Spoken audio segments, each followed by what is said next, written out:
حلو كده؟ طيب نخش على الجزئيه الثانيه اللي هي الرياضه طبعا الافضل ان هو يكون بيلعب رياضه. انت لو انت بتشتغل في المجال الرياضي فهو غالبا هيبقى جاي اصلا مشترك في جيم، انت شغال في جيم مثلا، او انت مثلا حتى لو هو مثلا انت حاطط في عياده او في مركز، هيجي لك هو اصلا هيقول لك انا بلعب رياضي. احنا النهارده التوبيك اصلا كله ايه؟ ان هو بيلعب رياضه. فطبعا ايه من الحاجات اللي انت لازم تحفزه عليها ان هو يكون بيلعب رياضه. المينيمم المفروض ان الكائن الطبيعي اللي هو اي حد فينا، احنا المفروض ان في الرياضه دي 5 انواع. الرياضه دي 5 انواع، تمام؟ المفروض نلعب 5 بس، يعني احنا بنتشعبط في 2. اول 2 اللي هو رياضه الايه بنسميها القوه او الشده، اسمها بالانجلش سترينث، ممكن نستبدلها بكلمه باور. هو في فروقات بسيطه ما بينهم يعني، بس يعني ممكن نعوضهم ببعض. ريزيستنس يعني اللي هو زي الحديد، تمام؟ طيب في رياضه ثانيه اللي هي اللي بنسميها الانديورنس اللي هو التحمل، تمام؟ في رياضه ثانيه الكارديو، بالتالي كل الناس عارفه الكارديو دي، تمام؟ في حاجه اسمها البالانس، توازن، تمام؟ وفي بقى ستريتشات، تمام؟ طيب من المفترض ان احنا نلعب دول. المينيمم بتاعنا ايه؟ المفروض انه يلعب ده مينيمم 3 ايام في الاسبوع، تمام؟ وده سوري الكارديو ده ممكن 5 ايام في الاسبوع، 5 ايام في نص ساعه. ده المينيمم بتاع الانسان الطبيعي، تمام؟ عشان في اشخاص ليهم اهداف ثانيه، ليهم رياضات ثانيه، بيلعبوا حاجات ثانيه. انا بتكلم عن الانسان الطبيعي يلعب 3 ايام حديد، سواء بشكل حاجه اسمها قوه او حاجه اسمها انديرنس، ويلعب 5 ايام ايه كارديو، تمام كده؟ طبعا على حسب هدفه بنبدا نزود او نقلل. يعني انا ده المينيمم برضه، يعني ممكن لو انا عايز العب 5 ايام العب 5 ايام، تمام؟ مش شرط العب 3 ايام بس، حسب انا عايز ابني عضلات ههتم بده، طب انا عايز اخس دهون ههتم ايه؟ بده اكتر، تمام كده؟ بس احنا بنقول العادي بتاع البني ادمين، يعني مش عايز واحده تيجي تقول لي انا عايز العب بس كارديو، ومش عايز العب حديد او العب عضلات او العب ايروبكس او العب اللي هي الزومبا والحاجات دي، ومش عايز واحد برضه يجي يقول لي مش عايز العب كارديو. لازم تلعب الاثنين حسب الهدف بتاعك. لو انا عايز ابني عضلات هزود اكتر ايه؟ الحديد واقلل الكارديو. لو انا عايز العكس لازم ازود الكارديو واقلل ايه؟ الحديد. الفرق ما بين ده وده ان احنا بنقول ان ده بنعمل الحديد من 8 ل 10 من 8 ل 12 عده. طب التحمل ده من 15 ل 25 عده. يعني ايه الفرق ما بين الاثنين؟ عارف حضرتك؟ يعني لما حضرتك كنت مثلا انا همسك الكاميرا وافضل ماسكها، ده تحمل. التحمل ان انا عامل حركه بوضع معين لمده نص ساعه، لمده ساعه. تمام؟ انا هشيل مكتب وافضل شايله، ده تحمل. لكن ان انا اشيل مكتب وانزله ده شد. ايه؟ شبه اليوجا؟ لا اليوجا بقى هنا ستريتشات وبالانس. تمام؟ اليوجا ومديتيشن في الحاجات اللي هي بتاعت ايجيبت دي، في مؤاخذة الجزء الشمالي. هنتكلم في الجزء اليمين. تمام؟ طيب الحاجات دي في الجزء ده اللي هو البالانس والستريتش واليوجا والمديتيشن والحاجات دي ليها طبعا انواع او يعني، وطبعا الحاجات دي منها الحاجات اللي طبعا بتقلل الستريس اللي هو المديتيشن واليوجا، الحاجات اللي هي اللذيذه دي بتقلل الستريس كتير يعني. تمام؟ طيب فانا بالتالي هبدا برضه اقيم هو محتاج ايه وبيعمل ايه. يعني انا لو جاي واحد عايز يخس المفروض يعمل ايه؟ المفروض يبقى بيلعب انديرنس مع كارديو، عدات كتير او زي قليل، ومع ايه؟ كارديو. فلو انا لقيته بيلعب هنا ومش مهتم اصلا بالكارديو يبقى في حاجه غلط، صح؟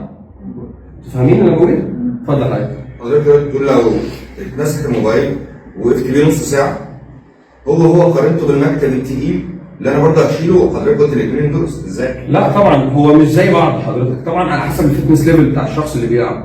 تمام. يعني والاثنين بيرتبطوا بحاجه اسمها الهارت ريت. يعني الحوار بقى في التدريب انت اكيد حضرتك داري بيه اللي هو حسب معدل ضربات القلب كل ما تزيد معدل ضربات القلب يبقى هنا، بعد كده متوسط هنا، بعد كده هنا. فطبعا على حسب، انا ممكن اشيل الحمل بس يعني ما يزودليش ضربات قلبي اصلا، فبالتالي ده مش هعتبره اصلا تمرين. بس هو الاندرنس ده بيزود التحمل بشكل عام في الوظائف اليوميه. يعني ان حضرتك مثلا هو ده اللي بدا يخلق بقى اللي هو الفانكشنال تريننج والكروسفيت والحاجات دي اللي هو بالظبط. عشان كده انا بسال حضرتك في الحته دي. طبعا. انا في الكروسفيت والكلام ده انا بعتمد على القوه كله، القوه والشده والسبرنت والباور والبيورس أيوة. كلهم مع بعض انا بوظفهم صح في تمرين واحد. مظبوط. عشان كده بنتبادل في الاثنين مع بعض. لا مش شرط، ده جزء وده جزء، هم كلهم دلوقتي بقوا يندمجوا في لعبه او في اثنين بشكل مباشر في التمرين. صح. وهقول لحضرتك على حاجه، انا لعيب كوره مثلا، فلعيب الكوره ده على حسب البوزيشن بتاعك انت بتحرق بشكل معين. يعني هقول لحضرتك انا محمد صلاح ممكن يبقى قاعد ورا بيساعد مع المدافعين فما بيعملش مجهود، فهو ممكن يبقى اندرنس مثلا. فجاه قطع الكوره فعايز ياخد سبرنت لاخر الملعب فيتحول لهنا، جه شاط الكوره فبتحول مش من اللي هو سترينث، ممكن تبقى باور اللي هو انت عايز تجيب ماكسيموم ايفورت، اللي هو زي مثلا عند حضرتك الديد ليفت، ان انا عايز اشيل شاله واحده وفيها 200 300 كيلو.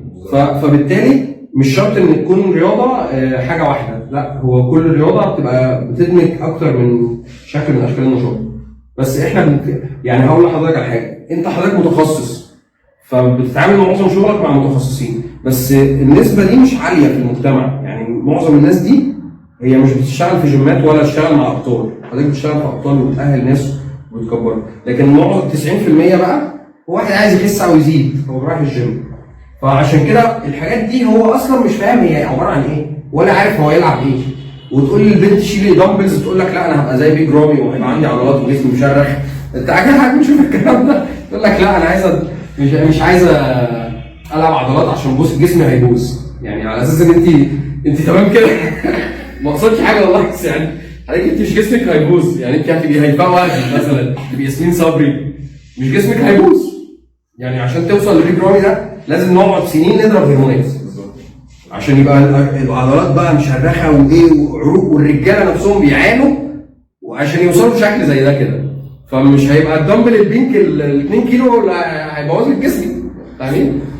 فهي الفكره. انا بس عشان بعض الناس عندها قناعات، الستات بتلعب كارديو والرجاله بتلعب حديد، والراجل برضو لو قلت له مثلا العب كارديو يتضايق قوي، يعني ما يحبش المشايه دي. لو انت قلت له امشي على المشايه ربع ساعه كانك بتشتمه.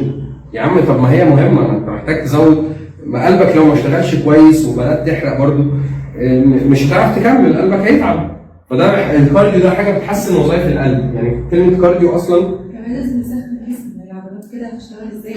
طبعا بيسخن، بس هو ان انت تقولي للواحد امشي او العب الاوربت تراك ده او عجله، لا ده الرجاله بتكره الحاجات دي موت، بتزهق منها جدا. فعشان كده احنا بس انا بقول الكلام ده ليه؟ عشان لما يجي لك الشخص تفهمه ان انت راجل. وبعدين في بعض الناس يقول لك انا جامد فانا هلعب حديد بس. هي مش بالجموديه حضرتك، ما في حرق في الجسم وفي شكل وفي نظام وفي علم. وهو الموضوع مش بالفتوانه، ما بالفتوانه ما كناش بقى يعني فاهمين قصدي. فهو الفكره انه في ناس بتبقى فاهمه غلط وهو فاهم ان ده الصح. وانا شايف برضو يعني مثلا لو انا دخلت عليك ولقيتك انت مش بادي بيلدر، انا جسمي شايف انت جسمي عامل ازاي، انت جاي انت تقول لي انا فاهمين. فهو معظم الناس في المجال الرياضي الايجو بتاعه بيبقى عالي، هو حاسس ان انا فاهم اكتر منك اصلا. شايف جسمي عامل ازاي؟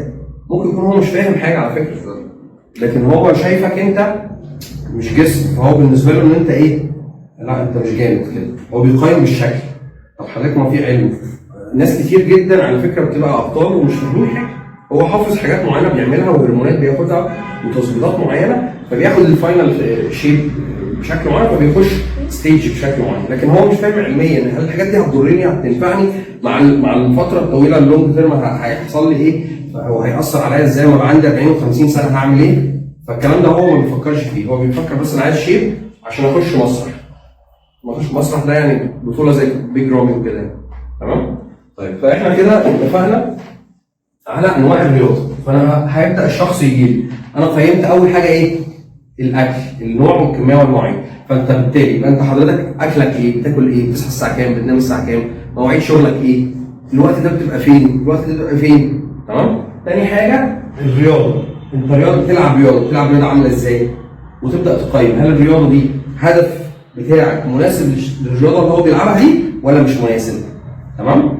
فانت كده هتبدا. احنا عايزين نرجع لايه؟ لمرجعياتنا تاني. احنا النهارده بنتكلم على اول سيشن هتقعدها مع الكلاينت.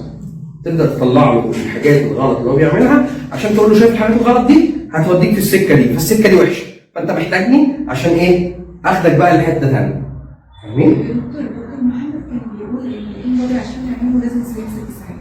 حضرتك قلت ده. احنا نعمل ايه بقى؟ نعمل له مره 6 ساعات ومره 6 ساعات. نعمل ساعات. نو كومنت. بقى اقعد مع الكلاينت، بتاكل ايه؟ بتصحى الساعه كام؟ بتنام الساعه كام؟ تمرينك امتى؟ شكل تمرينك عامل ازاي؟ بتلعب فتره التمرين عامله ازاي؟ بتلعب حديد، طب العداد قد ايه؟ اوزان قد ايه؟ عشان تعرف هو ايه؟ هو هنا ولا هنا ولا هيلعب ايه بالظبط. تمام كده؟ وتبدا تقيم هل ده مناسب للهدف بتاعه؟ زي ما احنا قلنا لو هو عايز يبني عضلات هيركز على ده اكتر ويلعب شويه مع كارديو. تمام؟ ممكن ربع ساعه، 10 دقائق كارديو. لو هو عايز يخس هيلعب انجلس مع كارديو. تمام كده؟ دول جد يعني الاسترتشات دي بيلعبها مثلا ايه؟